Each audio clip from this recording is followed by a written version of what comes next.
Aquesta tecnologia va ser inicialment desenvolupada al Dana-Farber Cancer Institute, al laboratori del professor Letaille, on jo estava com a postdoc.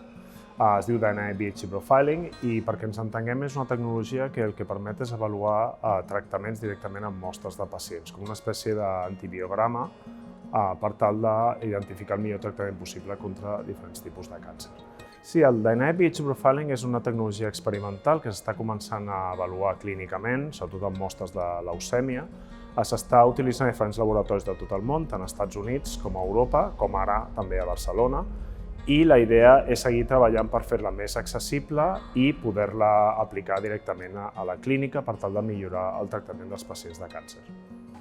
Aquesta tecnologia es va patentar, jo sóc un dels coinventors i és el que hem utilitzat com a base per tal de poder fer aquest xip microfluídic. I en aquest estudi han treballat tant investigadors de la Universitat de Barcelona com de l'IBEC, de l'Institut de Bioenginyeria de Catalunya, del Vall d'Hebron, del BIO específicament, del CiberBDN i el Javier Ramon, que és el co-senior autor d'aquest estudi, és també un professor ICREA. En aquest estudi el que hem fet ha estat avançar aquesta tecnologia, desenvolupar un nou dispositiu basat en microfluídica per tal de miniaturitzar-lo i fer-lo molt més accessible, amb la idea final de poder-lo implementar als hospitals. Les limitacions del Dynamic Bister Profiling principalment són el nombre de cèl·lules necessari per fer l'assaig i, a més, és necessari un laboratori amb personal entrenat, amb la tècnica, per tal de poder-la realitzar i obtenir els resultats.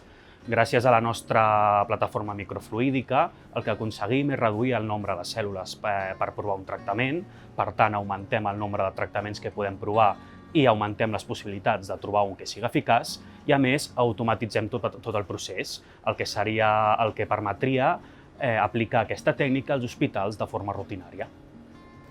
Aquesta tecnologia el que permet és avaluar in situ, o permetrà avaluar in situ, tractaments abans de donar-los al pacient. És a dir, que es podria agafar una biòpsia d'un pacient de càncer diagnosticat i provar diferents tractaments abans de tractar-lo.